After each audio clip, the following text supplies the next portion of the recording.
Okay, thank you very much. Bwana asifiwe. Tuko na furaha mingi sana siku ya leo, siku ya Jumapili. Tunakuja katika kanisa letu la St. Francis tukiwa pamoja na Africa General wa Songweru, ndio tutukuse Mungu na tuinue jina lake. Bwana asifiwe. Karibuni sana wageni wetu, karibuni sana msikie Mungu pale patakatifu. Na hapa tusimame katika vitabu vyetu vya nyimbo, Hebu namba 23, stanza 1 and the chorus. Stanza 1 and the chorus number 23. Nionapo amani kama ni swali. Twende pamoja.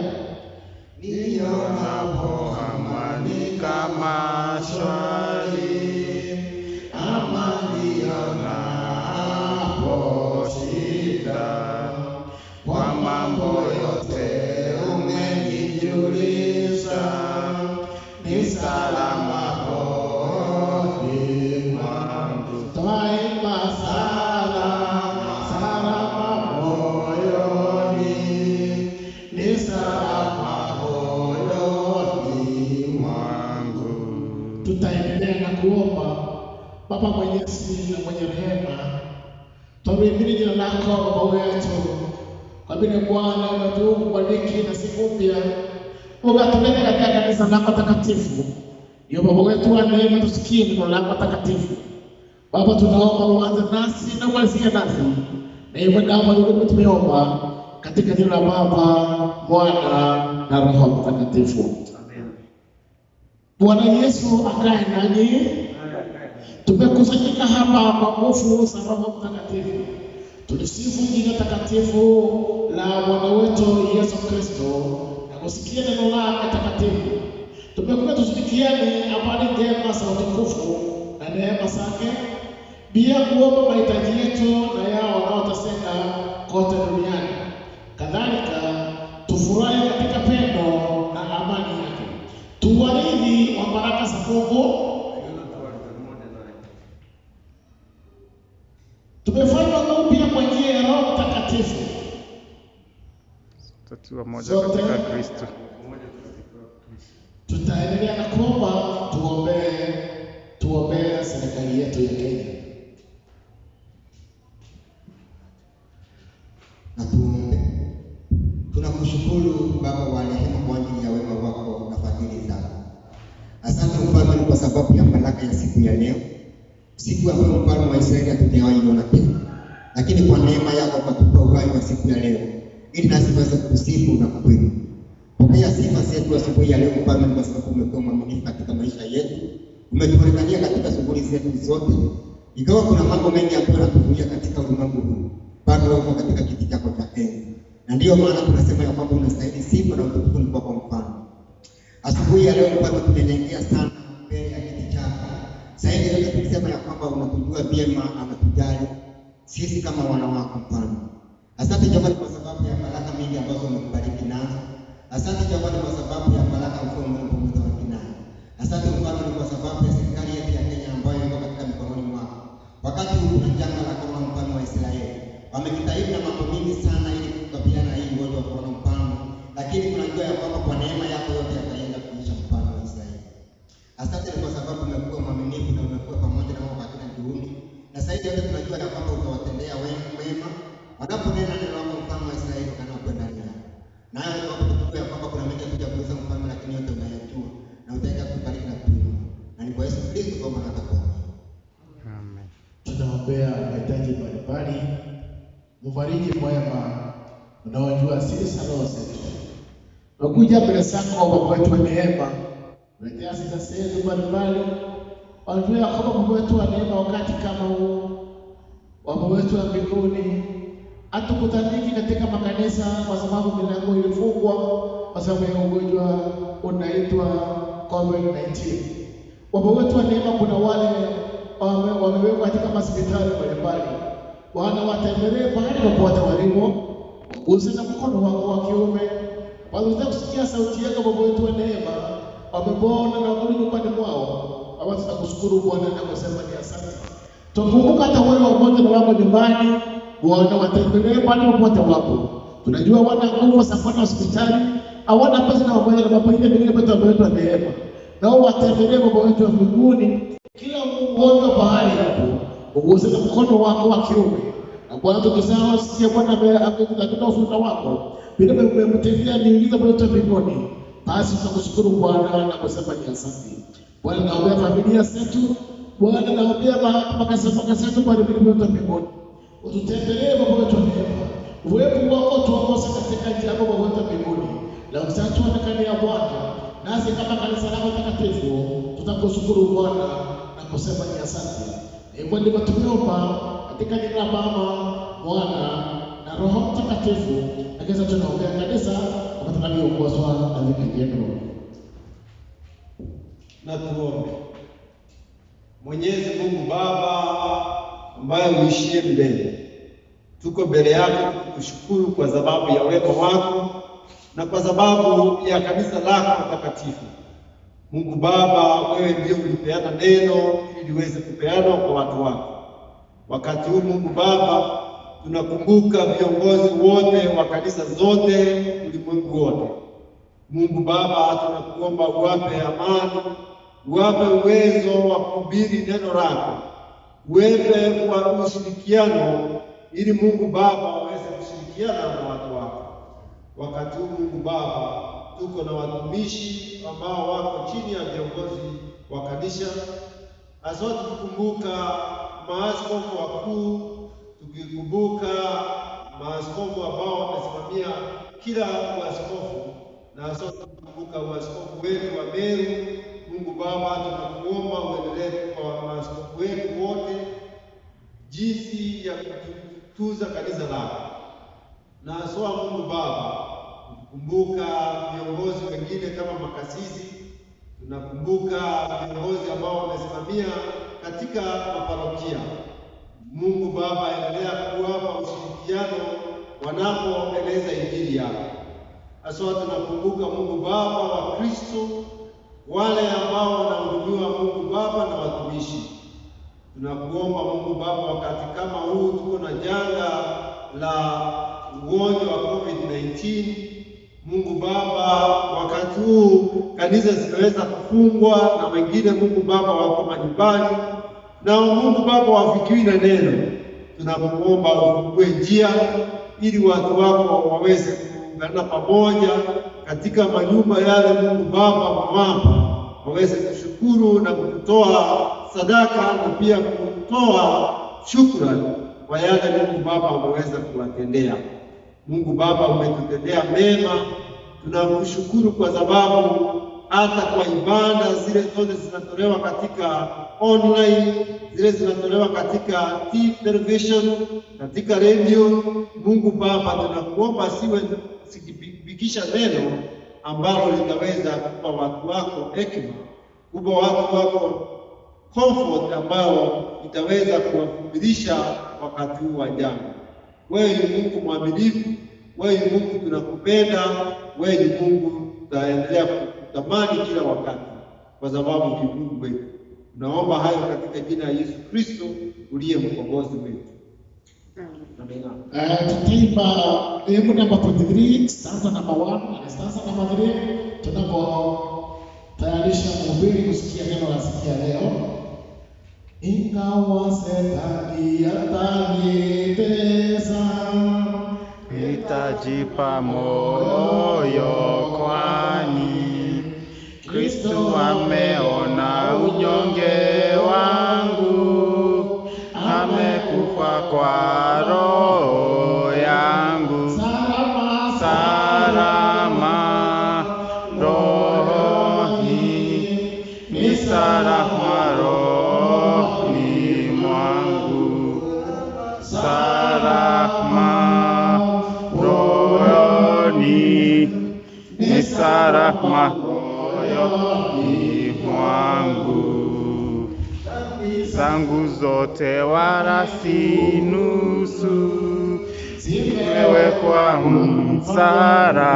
msalabani, wala sichukui laana yake, ni salama rohoni mwangu.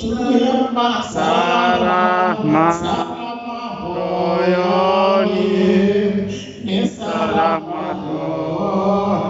mwangu.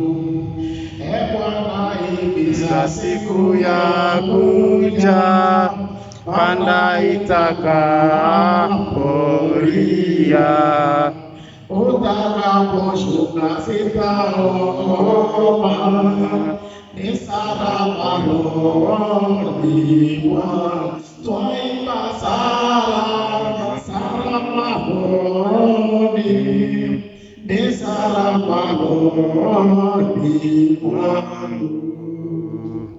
Bwana Yesu asifiwe. Yesu Kristo. Kwa jina naitwa Reverend Cameron Benjamin Muthongo, na mimi ndiye kasisi katika kanisa ya Kianglikana ya Meru. I am the Vicar General in the Diocese of Meru. Na kabla ya siku ya leo, ili tuweze kusikia neno la Mwenyezi Mungu, ninachukua nafasi hii ili tuweze kusoma neno kutoka vitabu mbili. We are going to read our readings from two books. One is from the book of the First King, chapter 17, verse number 10 to 16. And I will read.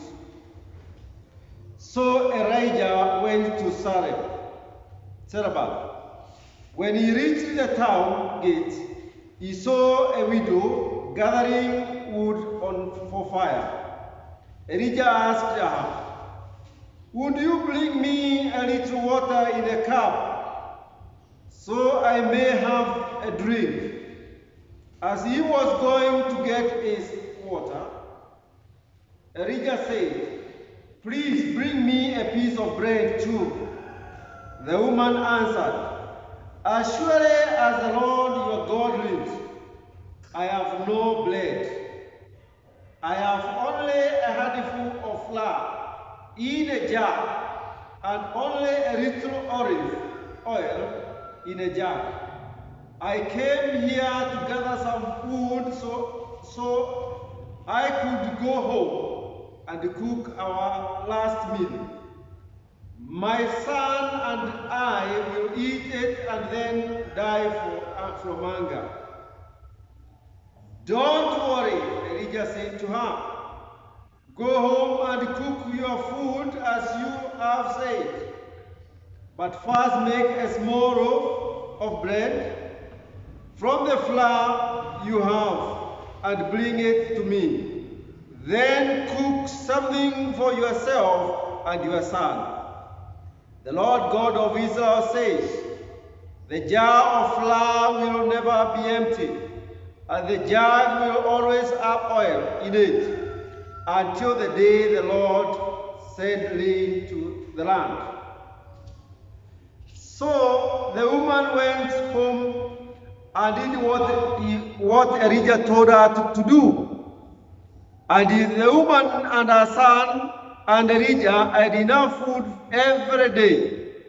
The jar of flour and the jar of oil were never empty, just as the Lord through Elijah and promised. Praise be to God. The second reading comes from 2 Corinthians chapter 9, verse 6 to 9. And I will read.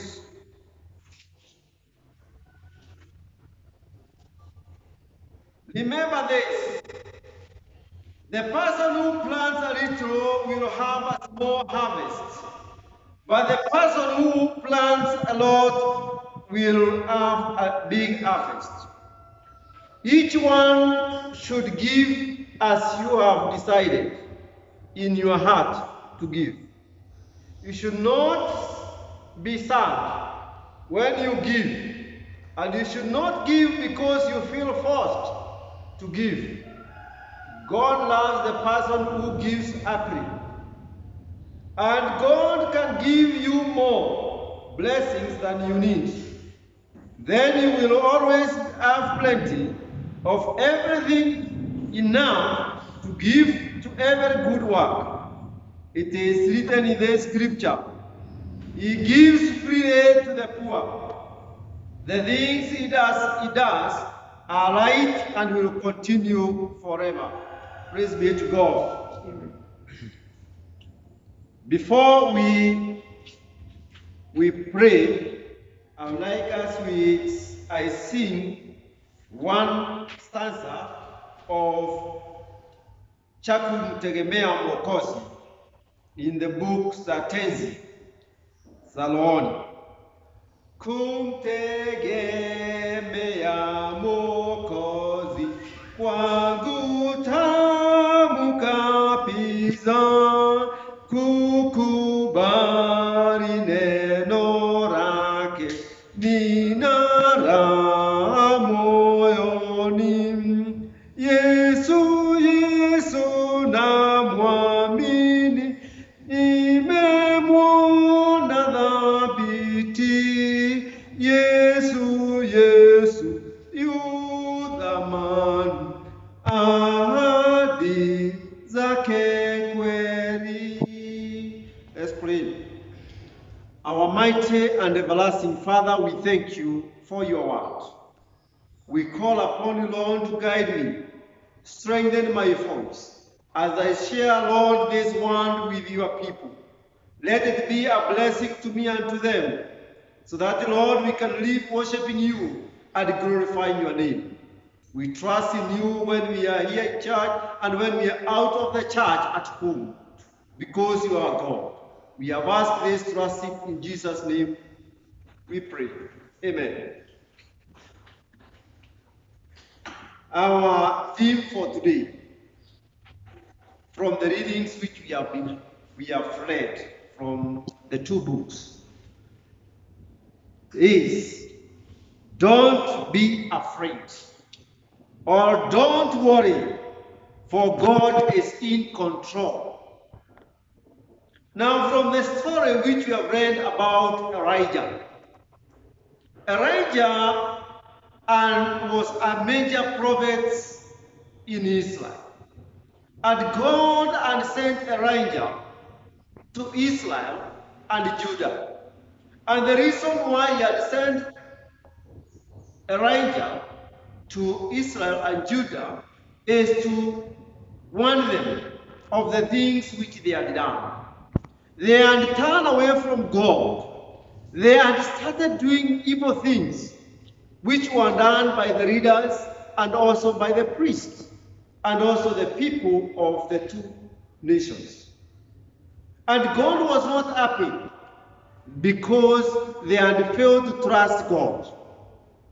My dear brothers and sisters, Elijah did what he was commanded by God to do. He warned the nation of Judah and Israel that there will be no rain, and it came to pass, and there was no rain. The rivers dried. When rivers dried, God commanded Elijah to leave Judah and to go to Sidon, in a place called Zarephath, where he was to be taken care of by a widow. And when Elijah met this widow was looking for firewood so that he can prepare something to eat. It was so challenging that this woman and the last item for preparing the meal, the smallest amount of flour, the smallest amount of oil that could prepare a meal for only one single day. And you have heard from the story that this lady who was a widow, she told Elijah that she had nothing. In her mind, she was devastated. In her mind, she was disturbed because she had no otherwise. She was knowing that after that meal, they were to wait for anger and die with the sun. But you heard what Elijah told this lady. Don't be afraid. Don't be afraid. Don't be worried. Why? Because God was to provide for the meals of this lady throughout her life. And in this case, you realize what happened. This lady complained a lot in her mind. And she was telling Elijah that there are nothing to no bread which she could give to Elijah. It implied that there were very many excuses she was giving. In our daily life situation, at a time like now, we have the calamity of the disease we are calling COVID-19. We are giving very many excuses on the things which we cannot be able to give. We are complaining too much that we cannot be able to help. We have no help which we can be able to offer, even to our people, because of the challenges. My dear brothers and sisters, we are people who are suffering and we have very little we can be able to offer. We don't need to worry because of tomorrow, because God is in control. We need to note that out of what we have, we are always afraid of what is going to happen tomorrow. Now the disease is coming. The disease has killed many people. The disease has affected many people. But we are asking ourselves, we have even lost the job. We have lost the business. The economy has gone down. What are we going to do? Should we close our doors and die in our houses? We need to trust God because He created us with a purpose. Some of these things which happened in the past, just as today's reading, when she realized that the little which she had could be able to serve the servant of God and release that amount, prepared that meal, you can see what happened. Elijah told this lady, prepare and first of all give to the servant of God. And this lady did the same. And you can get from the message, it is clear the jar of flour did not become even empty at a single moment. It kept on supplying the needs of this family, and they were able to enjoy life together. We are in a state of poverty. We don't need to capitalize and say that we are poor, we are poor, we are poor. The more we capitalize of poverty, the more we die in that poverty. We need to call God and say that the God who enriches His people is with us. My dear brothers and sisters, we are having people who are distressed, who are very sick, who have blood pressure, and at the moment they cannot be able to, they are not comfortable. It is this time Lord is calling upon you. You who have the little, give to those people who have that challenge, and you find a blessing of the things which you have being handed, because the mighty God will keep on providing. This woman realized that the heart, what is in the heart is what she was able to offer. She did not give up giving to the servant of God. And we can learn a number of things out of this particular passage. One, we don't need to murmur at a time like now that we are landlocked, we are locked down. We don't need to murmur that the disease is killing many people. We need to tell God, take control. We don't need to murmur because of being quarantined. Either we are sick or we are not sick. We don't need to murmur and start complaining when the government has put the curfew, because everything is being done for the glory of God so that we can be saved. We don't need to murmur because the economy has deteriorated. I want to tell you, when the rain failed to rain, because God wanted His people to realize that He still exists, there was also victory. They came out of that trusting God. From that particular drought, they trusted God. I want to tell you, God is aware of our situation. God is aware of the situation which you are in. And when He is aware, He is going to take you through. And you are going to have blessings if you utilize what you have to serve others. My dear brothers and sisters, we are making very many excuses like this lady. And when we are making very many excuses, we fail to know the needs which are there can be solved with the little we have. You cannot start building a house when we have the time you get everything which you need to have. One stone starts building the house until many stones are put together to come up with a house. Even now, the little we have, we can be able to share with others. There are people who are not eating because they don't have something to eat. There are people who cannot be able to go to hospital because they don't have means of transport. And probably you have a vehicle which you can transport them. And it's your neighbor. We have people who are suffering. Probably they cannot be able even to walk.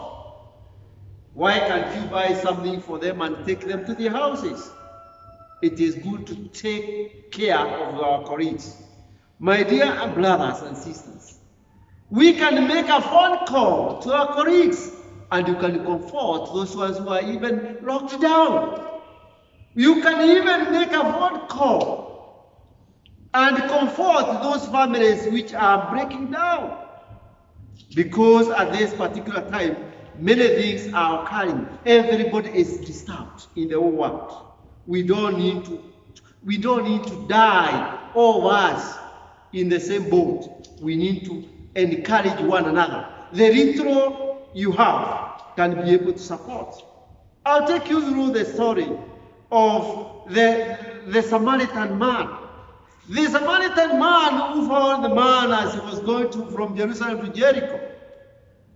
He used the little which he had to help this needy person. And there are some people who had already passed. A person passed by and did not help. But this Samaritan man managed to help with the little which he had. We don't need to say we have little. That little which you have is what you can start giving to the people. Because the word is telling us from the book of 2 Corinthians chapter 9, verse 7. We need to make the decision with what we have. Not the much we have can help, but the little which we have. There is something else we need to note. When you extend your love of service to others, God will always open ways for you for more blessings. This lady opened a heart of love to Elijah. She didn't know Elijah before, but she opened her love heart. And that love heart she used what she had, and she was able to receive final blessings. And I'm sure even the neighbors of this lady, they were wondering what was happening to this lady. It is because the lady was serving. Number 4, God's blessings are in His control. There is no time when we shall receive blessings without God knowing. We need to know. We can only trust God who will always maintain our supplies throughout. We need to demonstrate faith in us. This lady, when she was told God is going to provide, she believed and she had that faith. And God did something for her. You will find through that demonstration of faith, our blessings came. And there is no one particular time she missed something to eat. And you find that finally, number 6 is that if you It is you who trust God, who can be able to reach others with love. And when the love of Christ reaches in those people who trust God, even others who are not trusting God, they will have to follow the line. My dear brothers and sisters, we need to be saved. We need to trust, to show the love of God in us by showing that love through the actions which God has given unto us. And in conclusion, my dear brothers and sisters, I would say this. You may be experiencing challenges in life at a time like now. I want to tell you, God knows your challenge. You may be sick, suffering from cancer. You may be suffering from that poverty problem, your business. There are no people to buy the items you have in the shop. Probably even the items you have in the shop, they cannot be bought. At the moment in Meru, bananas are not going to Nairobi, very few which are being bought. But I want to tell you, don't get worried. Keep on trusting God. That business, that sickness will come to an end. The chain which is binding you into that poverty is going to be broken by trusting God. And I know you come out of that challenge. You may have been disturbed by those challenges, and you feel that you even have the challenge of what you can be able to do to help others. I want to tell you, this is the time you need to take a move. Take a step of loving your neighbors by serving them and helping them with the little which you have. Share with them what you have, and you find when you share, God is going to open a door for you. May God hear your prayers this particular morning. May God meet your challenge and help you come out of that particular challenge, and come out of that challenge with victory. Even at a time like now, when we are complaining of the disease, COVID-19, I know God is going to come to bring us out of this challenge. A time is coming when we are going to enjoy. All what we require to do, my brothers and sisters, is to pray, is to call God, to remind Him, and to tell Him, to cry upon Him, so that He can forgive us the sins which we have committed. When Judah and Israel turned back to God, they enjoyed, even as we are going to come to enjoy. And therefore, my brothers and sisters, receive your restoration. Receive your blessing.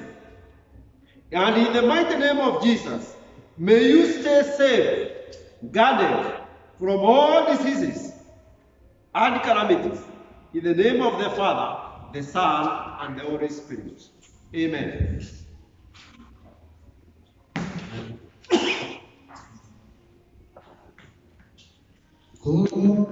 Kutegemea Mwokozi wangu tangu kabisa, kuamini damu yake nimeoshwa moyo. Damu Yesu, Yesu naamini, nimepona dhabiti. Yesu, Yesu, yu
areas of work.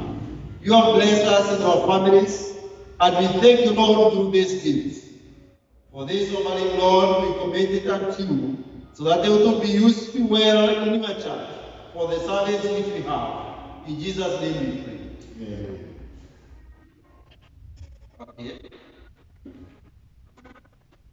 Okay.